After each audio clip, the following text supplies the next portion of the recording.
घर की कंस्ट्रक्शन में ये कॉमन गलतियां कर रहे हैं लोग और इनसे घर हो रहा है कमज़ोर, डैम्पनेस, क्रैक, ये सब चीज़ें आ रही हैं। तो ये गलतियां अवॉइड मत करना है, ठेकेदार को पहले ही समझा देना है, अगर ऐसा काम होगा तो हम आपको पैसे नहीं देंगे। तो आज वही गलतियों के बारे में बताने वाला हूँ, वीडियो देख लेना। एक इंजीनियर के लिए भी इंपॉर्टेंट है, जो घर की कंस्ट्रक्शन करवा रहे हैं या कॉन्ट्रैक्टर हैं उनके लिए भी इंपॉर्टेंट है। जिससे होता क्या है, घर की लाइफ डिक्रीज होती है, रिस्क रहता है कि अर्थक्वेक आएगा तो घर गिर सकता है। मैं एक एक करके आपको 15 से 20 मिस्टेक बताऊंगा जो आपको ध्यान देनी ही देनी है घर की कंस्ट्रक्शन में। बहुत बड़ी मिस्टेक है, सामने आप कंस्ट्रक्शन देख रहे हो, इसको 3 से 4 महीने हुए हैं इस कंस्ट्रक्शन को, और आप सरिया देख रहे हो इसका डिटोराइड हो गया, मतलब खराब हो गया है, उसको क्रोजन रस्ट लग गई है और वो किसकी मिट्टी की तरह निकल रहा है। अगर ऐसी ही गलतियां करवानी है अपने घर में तो उसकी लाइफ में, मैं बोलता हूं ना, तो ऐसे तो 40 से 50 साल होती है किसी घर की लाइफ, तो उसकी 10 से 20 साल भी नहीं रहेगी। क्यों? क्या हुआ, क्या यहाँ कवर ब्लॉक नहीं प्रोवाइड किया है। छोटी सी चीज़ है लेकिन बहुत बड़ी गलती हो गई है। अगर आप यहाँ बीम आप देख रहे हो, ये बीम में कवर ब्लॉक नहीं है, हनीकॉम है, और इसका कंक्रीट का प्रोसेस इतना ख़राब रहा होगा कि ना इसमें वाइब्रेटर किया होगा, ना इसमें कवर ब्लॉक प्रोवाइड किया। और स्पेसिंग आप रिंग की देख रहे हो, अप्रॉक्स 1-1 फुट की स्पेसिंग है, और ये 3 स्टोरी बिल्डिंग बनने वाला है, ये पहली स्टोरी है। अगर ऐसी मिस्टेक करोगे तो थोड़े दिन में ही वो घर गिर जाएगा। अगर कवर ब्लॉक प्रोवाइड नहीं करते हो तो होता क्या, मैं आपको दिखाता हूँ। देखो सरिया देख रहे हो, 4 महीने की, सिर्फ 4 महीने हुए इस घर को, तो सरिया बिल्कुल मिट्टी बन गया है और पूरा डिट्रॉइड हो गया, पूरा खत्म हो गया ये सरिया। और जब ये पूरा खत्म हो जाएगा, कंक्रीट कितने देर तक रुका रहेगा, तो वो एक दिन फेल होगा ही होगा। तो ये मेरे लिए बहुत बड़ी मिस्टेक है, और ये मिस्टेक हर कोई कर रहा है, हर लोग इस कंस्ट्रक्शन में मिस्टेक कर रहे हैं। ना बीम में कवर ब्लॉक प्रोवाइड करते हैं, ना कॉलम में, ना स्लैब में। तो ये बहुत बड़ी गलती होती है। आपको बीम और कॉलम में कवर ब्लॉक प्रोवाइड करने ही करने हैं, नहीं तो आप भी इस तरह भुगतोगे 1 साल बाद या 2 साल या 3 साल बाद। क्योंकि क्या होता है, कंक्रीट के बाद पोथा पोथी कर दी जाती है, प्लास्टर चढ़ा दिया जाता है, और वो आपको इतनी जल्दी दिखेगा नहीं, लेकिन 2 से 3 साल बाद ऐसा ही हाल होगा, अंदर से सरिया सड़ जाएगा, और बाई चांस रब ना करे अर्थक्वेक आया तो आपका पूरा घर गिर सकता है। तो आपको करना क्या है, मैं आपको बताता हूँ। आपको कवर ब्लॉक प्रोवाइड करना है प्रॉपर तरीके से। प्रॉपर तरीके से कैसे कवर ब्लॉक प्रोवाइड करते हैं, जैसे स्लैब में आपको कवर ब्लॉक प्रोवाइड करना है ना, इस तरीके से आपका कवर ब्लॉक होना चाहिए। 25 mm 1 इंच होना ही होना चाहिए। पीवीसी के बाजार से भी मिलते हैं, खुद से भी बना लो। कभी भी पत्थर, ब्रिक या लकड़ी ये मत यूज करो। ये लोग यूज करते हैं कि पत्थर डाल देंगे, बजरी डाल देंगे, एग्रीगेट डाल देंगे, वो मत करो। मार्केट से लाओ, थोड़ा सा खर्चा जाता है इसमें, कुछ ज्यादा खर्चा नहीं जाता है। तो आपको 25 mm स्लैब में कवर ब्लॉक देना है। और आपको कॉलम में क्या करना है, कॉलम में आपको 50 mm, 40 से 50 mm आपको कवर ब्लॉक प्रोवाइड करना है। वो भी पीवीसी का लो, जहां आप कंक्रीट का बना लो। कंक्रीट का बनाओगे M30 ग्रेड का बनाना, पत्थर और यहाँ कुछ मटेरियल मत उसमें डालना, बहुत बड़ी गलती होती है। तो ये जब आप कवर ब्लॉक नहीं देते हो तो इस तरीके से हाल हो जाता है। तो ऐसे मिस्त्रियों को, ऐसे ठेकेदारों को, ऐसे कॉन्ट्रैक्टर को अपना काम मत दो जो ऐसी गलती करते हैं। हमेशा कवर ब्लॉक डाल के ही कंस्ट्रक्शन करवाना, ये मैं आपको हमेशा सलाह दूंगा। और अगर आपके घर में ऐसा हो गया है या किसी बिल्डिंग में हो गया है तो जैकेटिंग या रेट्रोफिटिंग का मैं ऑप्शन आपको दूंगा। रिस्क मत लो, आज ही उसको, अगर कॉलम है तो जैकेटिंग या रेट्रोफिटिंग आप करवा दो। क्या हुआ, बहुत बड़ी गलती मैं बोलूंगा, इसमें इतनी लेबर कॉस्ट अभी जाएगी, काफी खर्चा होने वाला है। ये प्लेट्स आप देख रहे हो, बीम की, मतलब स्लैब हुई थी, उसकी कंक्रीट हुआ, कास्टिंग हुई, शटरिंग खोल दी गई है, लेकिन ये प्लेट्स निकली नहीं है। क्यों नहीं निकली है, इनको फंस गई हैं, और इनको निकालने के लिए अभी ब्रेकर भी चाहिए होगा, एक्स्ट्रा लेबर भी चाहिए होगी, और काफ़ी टाइम लगता है। प्लेट्स जब कंक्रीट में घुस जाती है ना, निकालते निकालते टेढ़ी हो जाती हैं, वो वापिस जब दोगे तो पैसे लेगा आपसे जो जिसकी शटरिंग होगी। तो ये गलती हुई क्या, दो तीन गलतियों से ये चीज़ हो जाती है। अगर आपने प्रॉपर से बीम के अंदर कवर ब्लॉक नहीं दिया हो तो ऐसी गलती होती है कि आपकी प्लेट को क्या होता है, कंक्रीट घुस जाता है साइड से और वो प्रॉपर से नहीं निकलती है। एक गलती ये हो सकती है। दूसरा, यहां शटरिंग ऑयल नहीं लगाया। मतलब अगर शटरिंग ऑयल लगाया गया हो, शटरिंग ऑयल से होता यह है कि आपकी जो प्लेट है वो इजिली निकल जाती है। तीसरा, ये हुआ क्या है, लेवल, अगर प्रॉपर लेवल नहीं दिया हो, मतलब इसमें क्या हुआ, प्लेट, बीम, स्लैब का लेवल प्लेट से कम था, और कंक्रीट जब किया गया तो प्लेट के अंदर वो कंक्रीट घुस गया और फिर प्लेट फंस गई। ये दिक्कत है। दूसरा, शटरिंग प्रॉपर से नहीं प्रोवाइड की हो, सपोर्ट्स प्रॉपर से प्रोवाइड नहीं की हो, तो ऐसी दिक्कत आ सकती है। तो आपको कभी भी जो शटरिंग है वो प्रॉपर से सपोर्ट्स के साथ प्रोवाइड करनी है। कच्ची शटरिंग क्या हो गया, जो मिट्टी डाल देते हैं, फट्टी डाल रहे हैं, कुछ भी ऐसा कुछ नहीं डालने हैं, क्योंकि बाद में उसको निकालने में दिक्कत आती है। तो ये सबसे पहली गलती हो गई।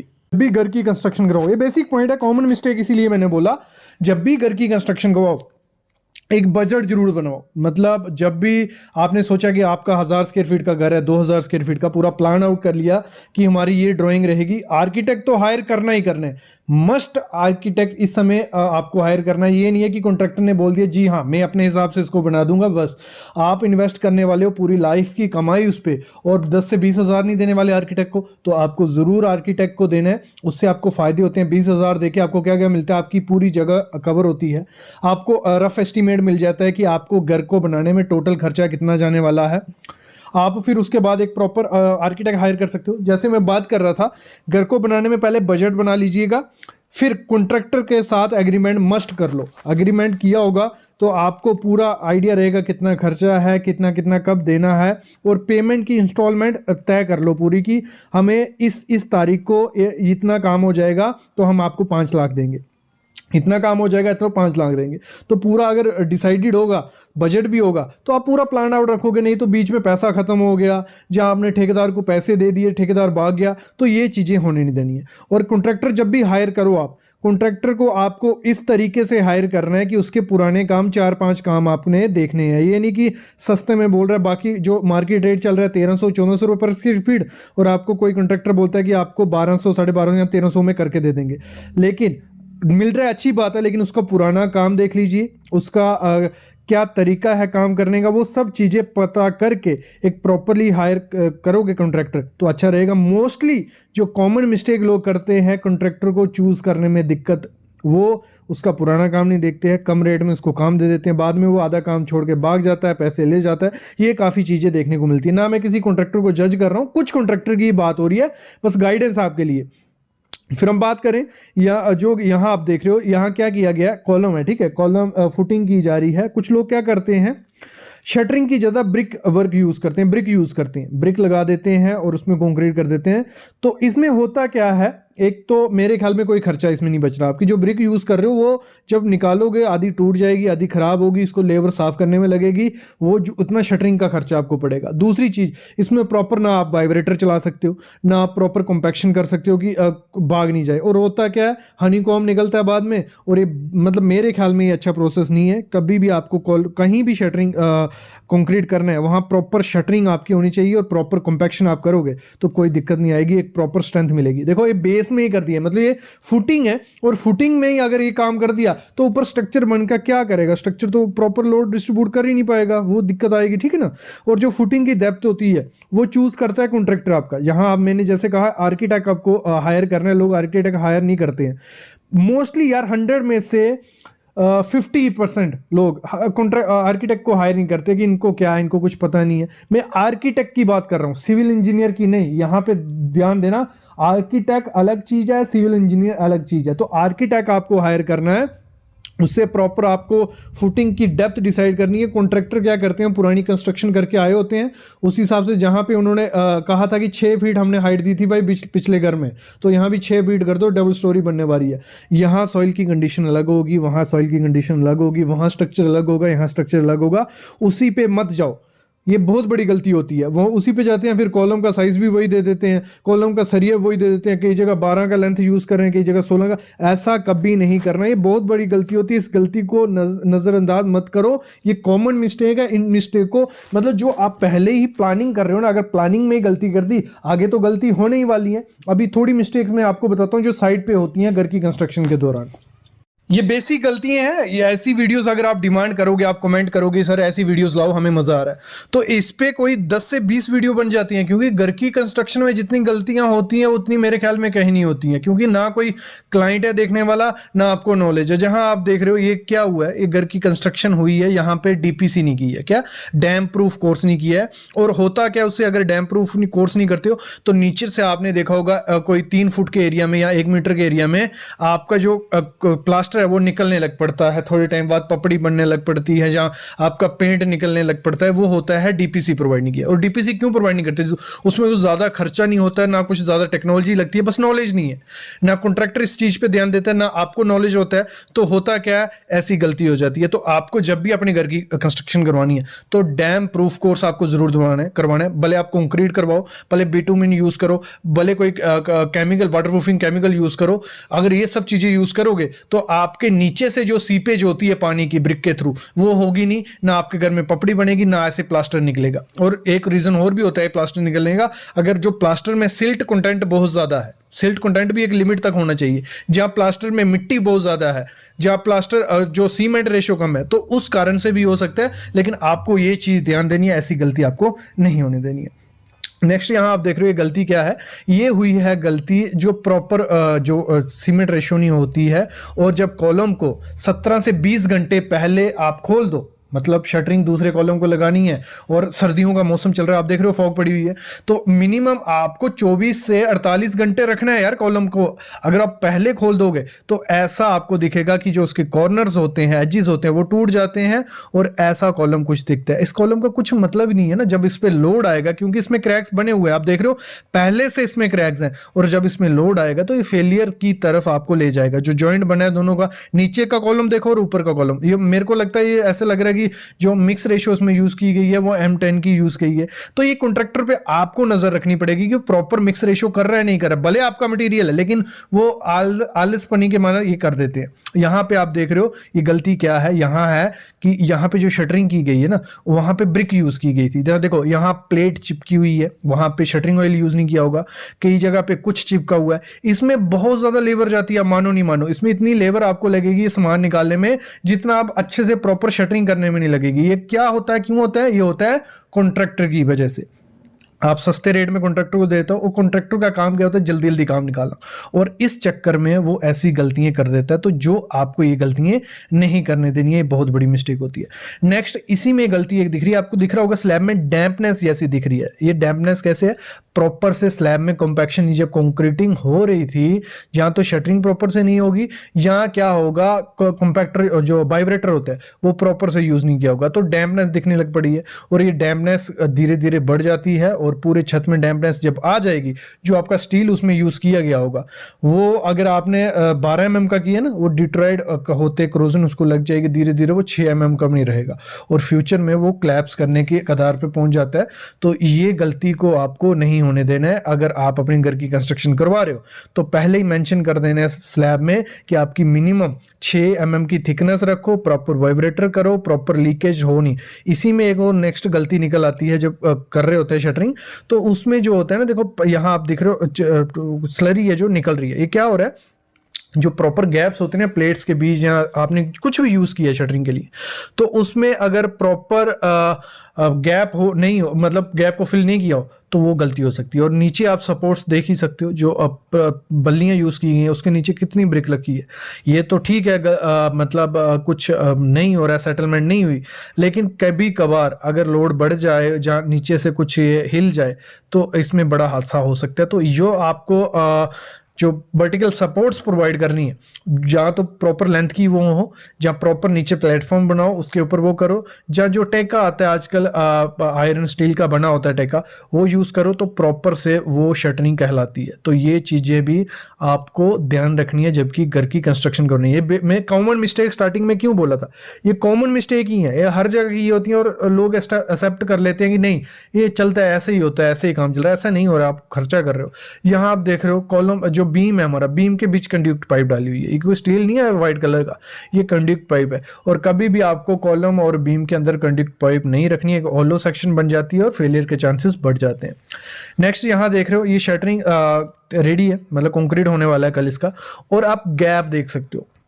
इस गैप में होगा क्या, जब कंक्रीट डाला जाएगा, जो इसमें सीमेंट मिक्स कर रहे हैं, मिक्स रेशियो बना रहे हो, भले आप M25 बना रहे हो, M30 बना रहे हो, लेकिन जब सीमेंट ही उसमें से निकल जाएगा स्लरी बन के पानी के साथ, तो पीछे कुछ नहीं बचने वाला। तो ये चीज आपको कभी नहीं करनी है, प्रॉपर शटरिंग करनी है। हमेशा मैं बोलता हूँ प्रॉपर शटरिंग आप करोगे तो ये फेलियर के चांसेस कम हो जाते हैं। और यहाँ हम देख रहे हैं क्या किया गया, जो कॉलम यूज किया गया है, आप स्पेसिंग देख रहे हो कॉलम की, नीचे से जब कॉलम स्टार्ट होता है तो 150 mm से ज्यादा स्पेसिंग नहीं रखनी है। यहाँ 1 फुट की स्पेसिंग दी हुई है और ये घर की कंस्ट्रक्शन हो रही है, 1 फुट स्पेसिंग दी हुई है और रिंग आप देख रहे हो कितना, मतलब ऐसी गलतियां क्यों करनी है यार, प्रॉपर डिजाइन करवाओ हर चीज का। और अगर डिजाइन नहीं करवाना है तो कॉमन ये चीज पता है, कॉलम का जो नीचे से एरिया होता है, मतलब यहाँ लगा लो 1 मीटर, नीचे से ऊपर 1 मीटर कॉलम तक, सबसे ज्यादा चांसेस फेलियर के वहां होती है। तो वहां पे 150 mm से ज्यादा आपको, मतलब अगर थंब रूल फॉलो कर रहे हो तो 150 mm से ज्यादा स्पेसिंग उसमें नहीं होनी चाहिए।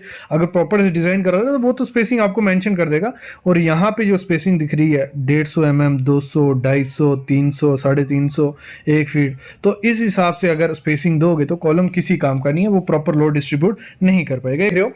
यहाँ पे क्या किया गया है, कवर ब्लॉक नाम की चीज सुनी नहीं है, ना मिस्त्री ने सुनी है, ना ठेकेदार ने, उसने डाली नहीं है।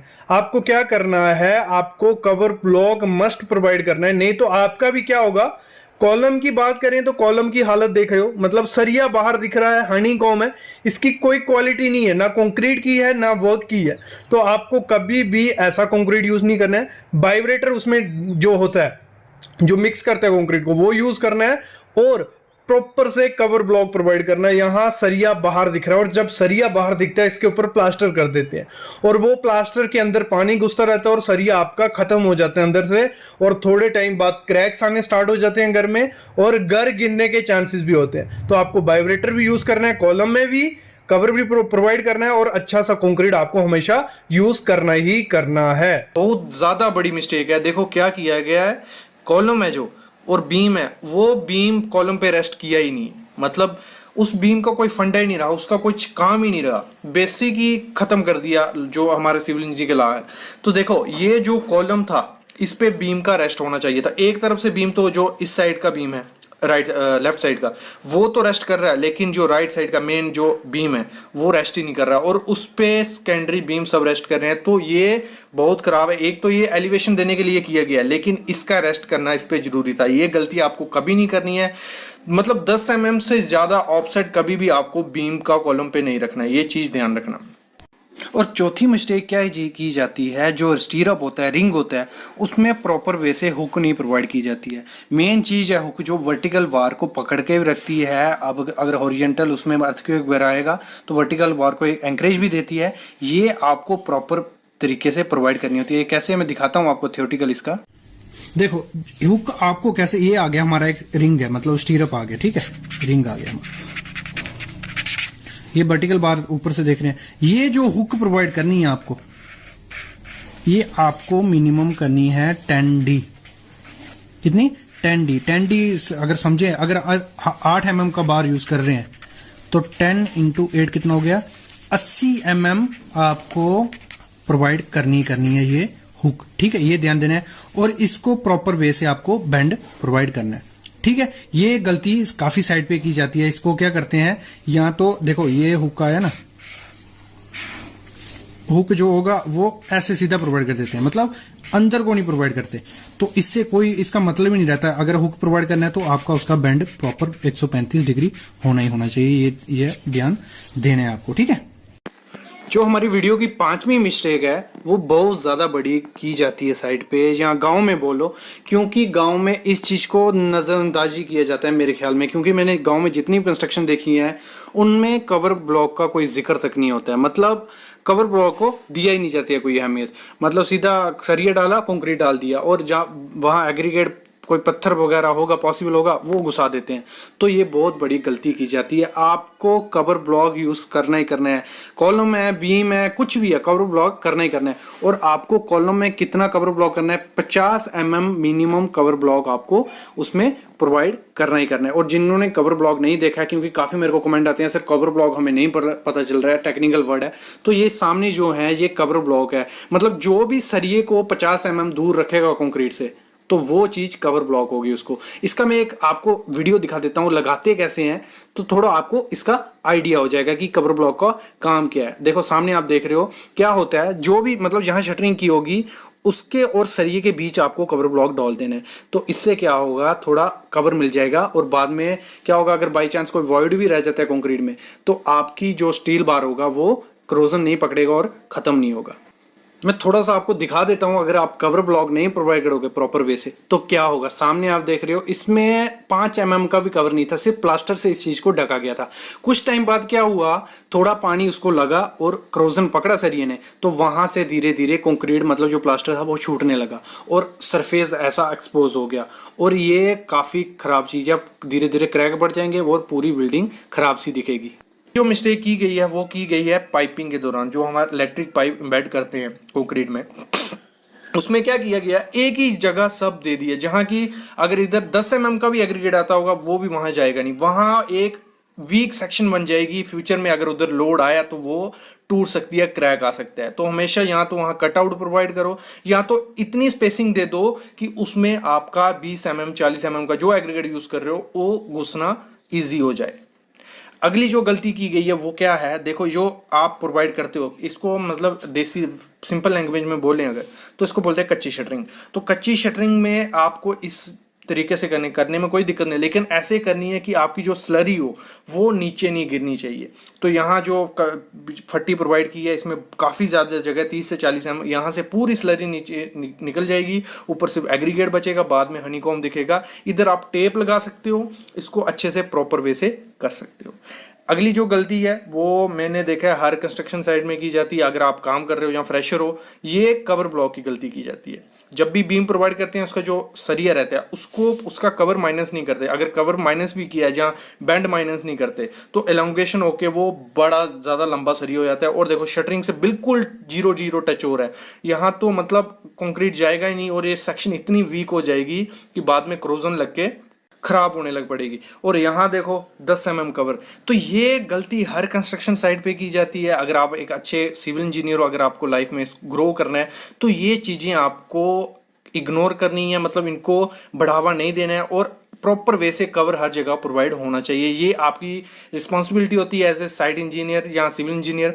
तो अगली जो गलती की गई है ये हर जगह मैंने देखी है कि क्या करते हैं, जो बार होते हैं उनकी सेफ्टी को नहीं लेते हैं, मतलब उनको बेंड कर दिया जहां मन किया, बाद में सीधा कर दिया, फिर उसको काम किया उस पर। ये कभी नहीं करना है। जो बार अगर एक बार आपने बेंड कर दिया, उसको अगर दूसरी डायरेक्शन में उसको बेंड कर रहे हो तो उसकी स्ट्रेंथ पे काफ़ी ज़्यादा इफेक्ट पड़ता है, वहां से उसके फेलियर होने के चांसेस काफ़ी ज़्यादा होते हैं। ये मैंने मोस्टली हर साइड पे देखा है, इवन अपनी साइड पे भी ये देखा गया है, लेकिन मैं कोशिश करता हूं कि ये ना हो। लेकिन आपको भी एज ए साइट इंजीनियर ये आपकी ड्यूटी है कि आपको कभी भी जो वर्टिकल बार होगा उसको बेंडिंग नहीं होने देनी है किसी भी कारण। नेक्स्ट जो गलती की गई है, देख रहे हो आप बीम का जो टॉप बार है वो मतलब निकल गया, उसके ऊपर कंक्रीट ही नहीं है। तो बाद में फ्यूचर में क्या होगा, जब ये कैंटिलीवर बीम है ऊपर से अगर इस पर बीम लोड पड़ेगा तो ये सरिया पूरा पलट सकता है। तो ये गलती कभी नहीं करनी है। एटलीस्ट आपको बीम में 40 mm कवर देना ही देना है। और इसमें तो क्या है, कवर क्या छोड़ो, जो बीम का टॉप ऊपर है उसके ऊपर उसका सरिया दिख रहा है, तो ये काफ़ी बड़ी मिस्टेक है। इस मिस्टेक को अभी आपको सुधारने के लिए आपको क्या कर सकते हो, एक्स्ट्रा कंक्रीट प्रोवाइड कर सकते हो, क्योंकि इसके ऊपर ब्रिक वर्क आने वाला है तो वो थोड़ा सेफली हो जाएगा। नेक्स्ट जो गलती की गई है, आप देख रहे हो आपने काफ़ी वीडियो पसंद भी की है, 6 से 7 लाख इस पे व्यूज़ हैं, आप देखो वीडियो इसको। इसमें क्या है, देखो ये जो किया है इसको जोगल किया है, ये काफ़ी ज़्यादा जोगल किया है, इसकी कोई अहमियत नहीं है। इसके जो हमारे वर्टिकल बार हैं ये बिल्कुल फेल हो चुके हैं, क्योंकि जब इस पे लोड आएगा तो ये प्रॉपरली लोड ट्रांसफ़र नहीं कर पाएगा और यहाँ से इसके फेलियर होने के काफ़ी ज़्यादा चांसेस है। तो इसको सही करने का तरीका मैं वीडियोस 3-4 वीडियोस इस पे डाली हैं, आप देखो, आपको काफ़ी नॉलेज मिलेगा कि कैसे हम इसको प्रॉपर वे से सही कर सकते हैं। तो जैसे आप सामने देख रहे हो, हुआ क्या है, रूफ में से पूरा कंक्रीट नीचे गिर गया। तो अगर आप बाई चांस आप या आपके बच्चे या कोई नीचे होता तो बहुत ज़्यादा रिस्की हो सकता था। तो ऐसी कंस्ट्रक्शन आपको कभी नहीं करवानी है। तो आज की वीडियो हमारी इसी पे होने वाली है कि क्या गलती हुई है यहाँ पे कि ये पूरी स्लैब नीचे गिर गई, या क्या चीजें हुई हैं कि ये नीचे कंक्रीट गिर रहा है। तो आपको 5 चीजें ऐसी मैं बताऊंगा, अगर आप ये 5 चीजें इस चीज में ध्यान रखोगे तो आपके घर में ऐसा कभी देखने को नहीं मिलेगा कि आपकी छत में से कंक्रीट नीचे गिर जाए। तो ये काफ़ी बड़ी मिस्टेक है, गलती तो हुई है। किससे गलती हुई है, ये घर का ओनर जाने, क्योंकि क्या पता उसने सुपरविजन की है कंस्ट्रक्शन के टाइम, या किसी कॉन्ट्रैक्टर को काम दे दिया है देखा नहीं है, या किसी कंपनी को काम दिया है देखा नहीं है, या खुद काम करवाया देखा नहीं है। तो ये मेन तो सुपरविजन की गलती है कि अच्छे से यूज़ नहीं किया। बाकी मैंने देखा है लोगों को काफ़ी नॉलेज भी नहीं होता है कंस्ट्रक्शन का, तो ये गड़बड़ हो सकती है। लेकिन 5 चीज़ें, ये चीज़ें आपको ध्यान रखनी है, तो आपके घर में ऐसा कभी नहीं होगा। तो स्टार्ट करते हैं। सबसे पहली मोस्ट इंपॉर्टेंट चीज़, ये रीज़न क्या हो सकता है। इधर रीज़न देखने को मिल रहा है कवर ब्लॉक, मतलब इसमें अगर बाय चांस जो मैश यूज़ की गई है, जो कंक्रीट जब स्लैब कास्ट की गई होगी, तो इसमें जो सरिया प्रोवाइड किया होगा वो सिंगल जाली होगा, देखने से ही लग रहा है। और उस दौरान क्या हुआ होगा, जब कंक्रीट किया गया होगा तो होता क्या है, कंक्रीट जल्दी नीचे जाली के नीचे घुसने की कोशिश करता है और जाली थोड़ी ऊपर हो सकती है। अगर प्रॉपर से उसको कहीं एंकरेज नहीं दी है, जहाँ कहीं बांध के नहीं रखा है जहाँ, तो वो कंक्रीट नीचे घुसता है। और मेरे को लगता है जाली ऊपर रह गई थी, जो स्टील था, और कंक्रीट नीचे था, और वो डेड लोड से ही नीचे गिर गया है। ये भी एक काज हो सकता है। ये मैं आपको काज बता रहा हूँ, क्या रीजन हो सकता है, आपको क्या ध्यान देना है वो भी मैं आपको बताऊंगा। तो ये रीजन हो सकता है। दूसरा, प्रॉपर कवर ब्लॉक नहीं प्रोवाइड किया, तो वो भी कवर ब्लॉक क्या हो गया, हम क्या करते हैं, जगह बचाते हैं कि सरिये और कंक्रीट में जगह रहे, मतलब सरिया हमारा कंक्रीट के बीच में रहे, एक वो भी रीजन हो सकता है। दूसरा रीजन, ऐसे देखने तो नहीं लग रहा है कि ये प्लास्टर गिरा होगा, लेकिन मोस्टली देखा गया है इसकी सीलिंग को ज्यादा प्लास्टर जब कर दिया जाता है, मैंने कई जगह ऐसे भी देखा है 3 से 4 इंच प्लास्टर भी चढ़ाया जाता है कि प्रॉपर एक लेवल में दिखे, कि क्लाइंट को हम दिखा सकें हमने अच्छा काम किया, तब क्लाइंट प्रेजेंट नहीं होगा तो उसकी चोरी छुप के कर दिया जाता है। लेकिन बाद में क्या होता है, कुछ टाइम बाद वो बॉन्ड छूटती है और वो प्लास्टर ही पूरा नीचे गिर जाता है, तो वो केस भी हो सकता है। लेकिन वो ये यहाँ कॉन्क्रीट गिरा है, तो अगला पॉसिबल रीजन ये है, इधर कैसे कॉन्क्रीट गिरा होगा, जो हमारा स्टील उसमें यूज किया गया वो उसमें रस्ट या क्रोजन हो सकती है, कि जो कंक्रीट था उसने प्रॉपर बॉन्ड उसके साथ नहीं बनाई, और कुछ टाइम बाद रस्ट ज्यादा बढ़ी और वो जो कंक्रीट था वो पूरा का पूरा पीस नीचे गिर गया। ये भी हो सकता है कि आपको रस्टेड स्टील कभी यूज नहीं करना है। अगली गलती क्या हो सकती है, अगली गलती ये की गई हो सकती है, जो कंक्रीट की मिक्स रेशियो थी, M30 या M25 या M20 ग्रेड हमने स्लैब में यूज करना था और वहां यूज कर दिया गया M10 या 15, तो उसमें भी वो रीजन भी हो सकता है कि आपने प्रॉपर कंक्रीट यूज नहीं किया, तो उसका स्ट्रेंथ ही उतना नहीं है कि वो बेयर कर पाए, क्योंकि स्पान भी बड़ा हो सकता है, बीम वहां नहीं हो सकता है, तो डेड लोड से ही वो कंक्रीट क्या होगा, नीचे गिर सकता है पूरा। तो वो पॉसिबल रीजन भी हो सकता है कि इस वजह से ये हुआ हो। नेक्स्ट पॉसिबिलिटी क्या हो सकती है, नेक्स्ट ये है कि जब कंक्रीट किया गया होगा स्लैब का, तो उसमें वॉइड्स बच गए होंगे, क्रैक रहे होंगे। एक तो वो इतनी उसकी कैपेसिटी भी नहीं होगी कंक्रीट की कि उसको मिक्स रेशियो अच्छा यूज नहीं किया गया होगा, और जो वॉइड्स होंगे वो और ज्यादा उसको इफेक्ट कर रहा होगा कि पानी थोड़ा बहुत घुसा उस वॉइड्स में से, वो वॉइड बड़े हुए और जो सरिया था अंदर उसको धीरे धीरे क्रोजन लगने लगी। जैसे उसको क्रोजन लगी होगी, जो कंक्रीट की बॉन्ड होगी वो एकदम से छूट गई होगी और वो पूरा कंक्रीट नीचे गिर गया होगा। ये हो सकता है। नेक्स्ट चीज क्या हो सकती है, जहां ये जो स्लैब प्रोवाइड की गई होगी वहां पे सिंगल जाली प्रोवाइड किया, ना कोई क्रैंक बार प्रोवाइड किया होगा, ना डबल जाली, मतलब सिंगल सरिया प्रोवाइड कर दिया होगा, मतलब 10 और 8 का सरिया प्रोवाइड कर दिया 200 के सेंटर से, तो उधर भी ये चीजें हो सकती है। तो मोस्टली होता भी है, कभी कभी क्या किया जाता है, 8 का सरिया, 10 का मेन बार, 8 का डिस्ट्रीब्यूशन डाल दिया, स्पेसिंग रख दी 150, 200, 250, 300 भी कर देते हैं कई जगह, वो कर दी, वो कंक्रीट तो रुक गया, थोड़े टाइम 1-2 साल निकाल दिया, लेकिन उसके बाद वो छोड़ देता है बॉन्ड अपनी और वो गिर जाएगा। तो यही चीजें होती हैं, ये गलतियां की जाती हैं। तो अभी इस जो कंस्ट्रक्शन में ये हुआ है, इसका हम प्रॉपर से तो मैं आपको नहीं बता सकता जब तक हम वहां देखेंगे नहीं, जांचेंगे नहीं, लेकिन फोटो से जो चीजें हो सकती हैं वो मैंने आपको क्लियर कर दिया। तो अभी अगर आपको बचना है इस चीज से, तो आपको क्या क्या करना पड़ेगा। सबसे पहली चीज, आपको प्रॉपर कवर ब्लॉक प्रोवाइड करवाना है। स्लैब में हमारा 20 से 25 मतलब 25 mm का कवर ब्लॉक जो होता है, जो सामने आप देख रहे हो, कवर ब्लॉक प्रोवाइड करवाना ही करवाना है। ये पहली चीज है।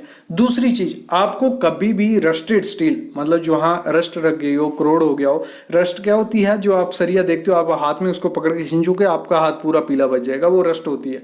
और रस्ट के साथ कभी भी कंक्रीट जो होता है वो बॉन्ड नहीं बनाता है। और एक चीज और गलती होती है, वो होती है शटरिंग ऑयल। तो स्लैब पे जो शटरिंग ऑयल लगता है, तो सरिये पे शटरिंग ऑयल नहीं लगना चाहिए। अगर सरिये पे शटरिंग ऑयल लगा होगा तो कंक्रीट उससे बॉन्ड बनाएगा नहीं वो गिरने के चांसेस बहुत ज़्यादा बढ़ जाते हैं। तो ये चीज़ भी ध्यान देनी है। अगली चीज़ ध्यान देनी है, जो मिक्स रेशो आपको बनाना है, तो मैं जरूर ये कहूँगा M25 ग्रेड जो होता है, M25 वही ग्रेड आपको मिनिमम स्लैब में यूज़ करना है। उसको प्रॉपर से डिज़ाइन करवा लेना है। डिज़ाइन नहीं तो आप गूगल से भी देखोगे तो आपको नॉमिनल मिक्स उसमें मिल जाएगा, आपका सीमेंट वगैरह उसमें ज़्यादा जाएगा, लेकिन एक अच्छा रिच कंक्रीट बनेगा जो आपकी स्लैब को पकड़ के रखेगा, आपके सरियों को पकड़ के रखेगा और एक अच्छा कंक्रीट बनेगा। तो आपको ये चीज़ भी ध्यान देनी है। तो जो चीज़ हमें चेक करनी होती है वो तो बेसिक चीज़ तो वो हो गई कि हमें स्लैब पे कोई भी डस्ट, कोई भी कचरा वगैरह कुछ नहीं रखना है। वो पहले झाड़ू मरवा देना है, साफ़ करवा देना है। उसके बाद आपका रहेगा मेन जो जॉइंट होता है। अगर आप प्लेट की शटरिंग कर रहे हो या कोई भी शटरिंग आपकी वुडन है, MS प्लेट है, तो उसके जो जॉइंट्स होते हैं, जो जॉइंट्स में आपको ज़ीरो जॉइंट कर देना है। मतलब 1 mm भी जगह नहीं बचनी चाहिए उसमें। मतलब उसमें जहाँ तो आप जो काफ़ी चीज़ें उसमें लगा सकते हैं। टेप आती है, जो टेप लगा सकते हो, जो सामने आप जैसे देख रहे हो टेप लगाई गई है, टेप लगा सकते हो। ग्रीस आती है, ग्रीस आप लगा सकते हो। और भी जो चीज़ आपके वहाँ अवेलेबल हो वो लगा देनी है कि आपकी जो स्लरी हो, थोड़ा भी सीमेंट नीचे, मतलब आप नीचे, आपको चेक कैसे कर सकते हो, आपको नीचे खड़े होने अपनी शटरिंग के, स्लैब की शटरिंग से ऊपर से नीचे लाइट पास नहीं होनी चाहिए। ऐसी आपको पैक शटरिंग कर देनी है पहले ही, स्टील बांधने से पहले। जैसे ही स्टील बांध देंगे फिर आप कोई भी उसमें सेव नहीं कर सकते हो। ये पहली चीज़ आपको देखनी है। आपको क्या करना है, टेप मार देनी है, जो भी उसको जॉइंट्स जो भी होंगे उनको बंद कर देना है। ये पहली चीज़ आपको चेक करनी है, जैसे आपका बीम डाउन हो जाए। दूसरी चीज़ जो आपको चेक करनी है वो है, आपने प्रॉपर से शटरिंग ऑयल लगा देना है उस पर। मतलब पूरे एरिया में शटरिंग ऑयल लगा देना है कि जब आपका कंक्रीट हो जाए तो आपकी जो शटरिंग हो वो उसमें चिपकी नहीं रहे। वो उसमें अगर चिपकी रहेगी निकालने में काफ़ी दिक्कत होगा। एक तो आपकी लेबर जाएगी उसमें, दूसरी चीज़ वो फिनिशिंग अच्छी नहीं निकलेगी। तो ये दो चीज़ें होती हैं, हमेशा आपको शटरिंग ऑयल लगाना ही लगाना है। अगर आपकी लोकल घर की कंस्ट्रक्शन भी चल रही है उसमें भी ये दो चीज़ें आपको ध्यान देनी है। अगर हम क्वान्टिटी की बात करें कि हमें शटरिंग ऑयल कितना लगेगा, तो मैं इसका आपको थंब रूल बता देता हूँ एक। अगर आपका 1 लीटर शटरिंग ऑयल लेना है, मतलब 35 से 40 स्क्वायर मीटर आपका 1 लीटर वो होता है, शटरिंग ऑयल यूज़ होता है। कितना? 35 से 45 स्क्वायर मीटर 1 लीटर में होगा। अगर वो वुडन शटरिंग है, वुडन थोड़ा क्या होता है, सोख लेता है शटरिंग ऑयल, तो उसमें थोड़ा ज़्यादा लगता है। अगर आपकी MS की प्लेट या प्लाई है तो आपका 1 लीटर शटरिंग ऑयल कितने में हो जाएगा, 65 to 75 स्क्वायर मीटर। तो देखो ये क्या है, ये इस पे मैं वीडियो बना चुका हूँ, प्लेलिस्ट में जाओ, उसमें पूरा एक्चुअल क्वांटिटी कैसे निकालते हैं वो भी बताया। लेकिन इधर मैंने आपको बता दिया, अगर वुडन शटरिंग है तो वो कवर करेगी 35 से 45 स्क्वायर मीटर 1 लीटर तेल। और अगर MS की प्लेट यहाँ वो है, प्लाई है, तो 65 से 75 स्क्वायर मीटर 1 लीटर तेल करेगा। ये क्लियर हो गया। ये दो चीज़ें देख ली। फिर क्या होता है, कभी कभी क्या होता है, जो फायर की लाइन जाती है वो स्लीव्स जो आपने प्रोवाइड की होती हैं, जैसे आप सामने देख रहे हो पाइप होती है, जो कोर कटिंग ना करने के लिए हम पहले ही पास्ट में ये प्रोवाइड कर देते हैं कि बाद में हमारी जो स्लीव्स आएंगी, जो हमारी फायर की लाइन हो गई, जहाँ कुछ भी फ्यूचर में इसमें वेस्ट वाटर की पाइप जाएगी, तो उसके लिए हम स्लीव रखते हैं। तो वो चेक कर लेनी है आपको, प्रॉपर वो पोजीशन में है कि नहीं है, प्रॉपर जगह डाली है कि नहीं है। क्योंकि एक बार स्टील बंध गया, स्लैब का स्टील अगर ऊपर आ गया तो फिर वो उसको सेट करना काफ़ी ज़्यादा डिफ़िकल्ट हो जाता है। मतलब ये 5-6 चीज़ें आपको देखनी है।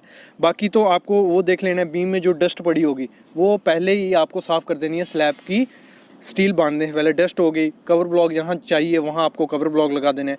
ये मतलब स्लैब को स्टील बांधने से पहले की चेकलिस्ट है। अगली जो चीज़ देनी है, जब भी आप कंक्रीट करो उसमें वाइब्रेटर जरूर यूज़ करो। क्या करते हैं, डंडे से खांच देंगे या पानी वाला माल रख के डाल देंगे, कंक्रीट हो गया, वो चीज़ कभी नहीं करनी है। आपको प्रॉपर वाइब्रेटर यूज़ करना है उसमें। और जो शटरिंग होगा वो आपको पक्की शटरिंग यूज़ करनी है, जो MS प्लेट्स या फट्टे से ही कर रहे हो आपको अच्छे से करनी है। नीचे जो प्रॉप्स रहेंगी उनमें सेटलमेंट नहीं होनी चाहिए। अगर थोड़ी भी नीचे बल्ली जो होती हैं हिली या थोड़ी वाइब्रेशन हुई तो वो माइनर से क्रैक दिखेंगे नहीं, लेकिन वो बाद में बड़े बन सकते हैं और फेलियर हो सकता है। ये चीज़ भी आपको ध्यान देनी है। और नेक्स्ट चीज़, आपको जो क्रैंक बार होते हैं वो आपको प्रोवाइड करवाने हैं। जहाँ भी आपकी सपोर्ट्स हैं या बड़ा स्पान है, तो पूरा जो मेरे ख्याल में ना, आपको घर एक बार बनता है, घर रोज रोज नहीं बनता, उसमें लाखों की इन्वेस्टमेंट होती है। तो घर की कंस्ट्रक्शन जब भी करवाओ तो एक स्ट्रक्चर इंजीनियर और एक आर्किटेक्ट से कंसल्टेंट करवा के ही करवाओ। क्योंकि घर की टोटल कंस्ट्रक्शन में से 20 से, अगर मैं बात करूं, 10 से 20% लगता है। मतलब 10 मैं ज़्यादा बोल रहा हूँ, अप्रोक्स। अगर हम एग्जाम्पल लें एक 1000 स्क्वायर फीट का अगर हमारा घर है तो उसमें 20 से 30 हजार रुपये आपका लगेगा। एक प्रॉपर डिजाइन आपको घर का बन जाएगा, प्रॉपर सरिया कहाँ प्रोवाइड करना है, क्या चीजें, ये सब चीजें आपको 20 से 30 हजार रुपये मिल जाएंगी। क्योंकि पूरी फैमिली, पूरा जो आप घर कमा रहे हो, जो आप अपने लिए इन्वेस्ट कर रहे हो, तो अच्छे से करो ना भाई। तो यहाँ जो कॉलम आप देख रहे हो, ठीक है, फुटिंग में से कॉलम निकल गया, ये पेडेस्टल जिसे हम बोलते हैं, फुटिंग के ऊपर जो छोटा सा किया जाता है इसे पेडेस्टल बोला जाता है। अगर इसमें हमें कवर ब्लॉक नहीं मिल रहा है, मतलब आप देख रहे हो एक तरफ हमें कवर मिल रहा है कुछ 60-70 mm और दूसरी तरफ हमें मिल रहा है 10 से 20 mm कवर। यहीं से गड़बड़ स्टार्ट हो गई है और ये ऊपर जाते जाते दिक्कत देगी। यहाँ अगर कवर नहीं मिल रहा है, देखो यहाँ 10 mm कवर है ना, जब कंक्रीट किया जाएगा और बाद में मिट्टी डाल दी जाएगी तो जो सरिया होगा वो खराब हो जाएगा, मतलब बिल्कुल धीरे धीरे क्या होता है, डिट्रॉयड हो जाता है। और सरिया अगर खत्म ही हो गया तो कंक्रीट कितने टाइम तक खड़ा रहेगा। तो आपको क्या करना है, प्रॉपर से लेआउट करना है कि आपका जो कवर ब्लॉक है प्रॉपर से हर तरफ आए। और यहां आप देख रहे हो ये बहुत बड़ी गलती मैं मानता हूं। अगर इतना देखो 10-20 mm चलता है लेकिन एक तरफ पूरा कॉलम शिफ्ट हो जाए, ये बहुत बड़ी गलती होती है। ऐसी गलती आपको नहीं करनी। इस गलती को कैसे सुधार सकते हैं, जब लेआउट किया जा रहा है, जब मार्किंग की जा रही है, उसी दौरान आपको ध्यान रखना है। और इसमें, इस बिल्डिंग में, इस कंस्ट्रक्शन में हर एक कॉलम की यही हालत है। मतलब एक पूरी एक तरफ हो गई है पूरी बिल्डिंग, 50 mm बोल सकते हैं हम। देखो यहां भी हमें 20 mm कवर मिल रहा है और दूसरी तरफ क्या मिल रहा है, बहुत ज्यादा। तो एक चीज इसमें अच्छी हुई है कि जब आपका कंक्रीट जहां खत्म होने वाला होता है वहां आपकी एक स्टीरअप या रिंग दिखनी चाहिए, वो यहां दिख रही है। लेकिन कवर के बुरे हालत हैं। इतनी बुरी हालत तभी हो सकता है कि अगर सिविल इंजीनियर प्रॉपर से लेआउट नहीं सीखा है, मतलब जो डिग्री है वो ऐसे ले आया कहीं से खरीद के, कुछ बहुत बेकार तरीके से ये कंस्ट्रक्शन हुई है। यहां आप देख रहे हो जो फुटिंग है उसका जो सरिया है वो देखो बाहर निकला हुआ है। ये क्या होगा, जो भी सरिया वहां पे अंदर इसका एल होगा या जो भी है, तो जब ये सरिया बाहर निकलता है ये खराब होता है। पहले ये सरिया खराब होगा, फिर रास्ता बनेगा एक डिट्रॉयड होने के लिए, और फुटिंग का पूरा सरिया इससे खराब हो सकता है। जो बिल्डिंग की लाइफ होने वाली थी 40 से 50 साल, वो लाइफ आधी हो सकती है अगर पानी लगता रहा उस बिल्डिंग में। और दूसरी गलती क्या की गई है, जहां दो कॉलम कंबाइंड है, मतलब दो कॉलम साथ में आ रहे हैं, उनमें बीच में देना था क्या है, एक्सपेंशन कंट्रैक्शन जॉइंट। तो यहाँ क्या किया गया यूज, एक गत्ता होता है जो, मतलब ये गत्ता क्या करेगा, मतलब ये सही तरीका नहीं है। यहाँ क्या होगा, ये जो एक्सपेंशन कंट्रैक्शन इसमें प्रॉपर से नहीं होगा और आपकी फुटिंग में क्रैक्स आ सकते हैं। तो यहाँ पे प्रॉपर से आपको जो एक्सपेंशन जॉइंट के लिए सीलेंट आता है, सीलेंट डालो, जो कार्बोनेट बोर्ड आता है बोर्ड डालो। तो उससे प्रॉपर क्या होगा, जब कॉन्ट्रैक्ट होगा कंक्रीट या श्रिंक होगा तो इससे प्रॉपर कोई क्रैक्स आपकी फुटिंग में नहीं दिखेगा। तो ये चीज़ ध्यान देना। अगली गलती क्या हुई है, जब कंक्रीट हम लोग करते हैं तो कंक्रीट करते टाइम आपको कभी भी आपका कंक्रीट की स्लरी सरिये पे नहीं लगनी चाहिए। यहाँ क्या हुआ है, सरिये पे वो स्लरी लगी हुई है और उस स्लरी को क्या होता है, जब नेक्स्ट कंक्रीट किया जाएगा कॉलम का कंक्रीट, तो वहाँ बॉन्ड नहीं बनती है कंक्रीट और सरिये की, वो स्लरी निकाली नहीं जाती है। अभी आपको क्या करना है, स्लरी को प्रॉपर से स्टील ब्रश से या उसको मार मार के ये स्लरी निकाल ली जाएगी। उसके बाद जो केमिकल रहता है कंस्ट्रक्शन जॉइंट पे डाला जाता है वो डाल के प्रॉपर कंक्रीट करना है। मेन जो गलती मैं आपको बोल रहा था जिसकी वजह से आपकी बिल्डिंग में क्रैक्स आते हैं वो है फिलिंग का प्रोसेस। और यहाँ आप देख रहे हो जो फिलिंग का प्रोसेस किया जा रहा है, एक साथ मिट्टी, मतलब पूरी सॉइल एक साथ डाली जा रही है। ये सबसे ख़राब तरीका है। और वही सॉइल डाली जा रही है, जो सॉइल निकाली गई थी उसी सॉइल को डाला जा रहा है, जिसमें बोल्डर का साइज़ 600 से 700 mm का बोल्डर है। और इतना बड़ा बड़ा पत्थर अगर किसी सॉइल में है तो वहाँ सेटलमेंट के चांसेस हो जाते हैं। और इसमें क्या किया जा रहा है, कोई लेयर के थ्रू नहीं डाला जा रहा है कि हम मैक्सिमम 1 फुट की 300 mm या 400 mm की लेयर डाल सकते हैं, उसके बाद प्रॉपर उसमें कंपैक्शन होगी, फ्लडिंग होगी, रोलर चलाया जाएगा। तो वो तरीका यहाँ नहीं किया जा रहा है। आपको अपने घर में या कोई भी कंस्ट्रक्शन है, जब भी उसमें फिलिंग करनी है तो प्रॉपर से आपको 300 से 400 mm की लेयर क्या, एक लेयर हमने डाली, उसमें फ्लडिंग कर लो। फ्लडिंग क्या हो गया, पानी भर लो आपका, मतलब पाइप लगा के पानी उसमें छोड़ दो कि अपने आप सेटलमेंट हो जाएगी, मिट्टी बैठ जाएगी। जहाँ आपके पास कंपैक्टर या रोलर है उसको प्रॉपर से चलाओ, फिर उसमें दूसरी लेयर डालो। और यहाँ इतने बड़े बोल्डर्स में जो मिट्टी डाली जा रही है, इसकी कॉम्पैक्शन थोड़ी होगी, इसकी कॉम्पैक्शन पॉसिबल ही नहीं है कि इसकी प्रॉपर से कॉम्पैक्शन हो पाए। और फ्यूचर में होगा क्या, जब इस पर प्लिंथ बीम बनाया जाएगा, फिर उसके ऊपर दीवारें आई, और बाद में अगर कहीं साइड से पानी घुसा या ऐसे भी, क्योंकि थोड़े टाइम बाद सेटलमेंट होने वाली है, और जब नीचे थोड़ी मिट्टी बैठेगी तो पूरी दीवारों में क्रैक्स आ सकती हैं और बिल्डिंग कोलैप्स होने के चांसेस हो जाते हैं। ये चीज़ को आपको ध्यान रखना ही पड़ेगा। तो प्रॉपर से आपको जो क्या करना है, सीलेंट जो है फिलिंग डालनी है। मुरम, जो मुरम होती है, मुरम सर्च कर लेना गूगल पे, आपको पता भी होगा क्या होती है मुरम। अगर आपको एरिया में मुरम मिलती है, सबसे अच्छी सॉइल है फिलिंग के लिए, वो प्रॉपर से कॉम्पैक्ट भी होती है, और ये चीज़ आपको ध्यान देनी है। यहाँ देख रहे हो किस तरीके से डाला जा रहा है, और यहाँ कोई लेयर नहीं डाली जा रही है, पूरा का पूरा मतलब मिट्टी यहाँ एक साथ डाली जा रही है। बाकी आप देख रहे हो जो कॉलम का सरिया प्रॉपर अल्टरनेट है, ऊपर नीचे है, जैसे होना चाहिए, स्टैगर्ड होना चाहिए, एक जगह लैप नहीं आना चाहिए था, वो प्रॉपर से तरीके से किया गया, बहुत अच्छे तरीके से किया गया। और एक स्टीरअप बांधी होनी चाहिए, आपका कॉलम नीचे से खड़ा होते ऊपर तक आपको एक स्टीरअप रिंग जो रहता है वो प्रॉपर से बांधा होना चाहिए, वो यहाँ बांधा गया। तो ये सही तरीके से, बाकी क्रोजन लग रही है सरिये को, जल्दी से जल्दी कंस्ट्रक्शन इसकी होनी चाहिए। तो ये बेसिक 3-4 गलतियाँ जो होती हैं, ये आपके घर में क्रैक्स ला सकती हैं, तो इनको आपको अवॉइड नहीं करना है, इनको प्रॉपरली आपको करना है। अभी मैं लेता हूँ अलविदा। Thank you guys.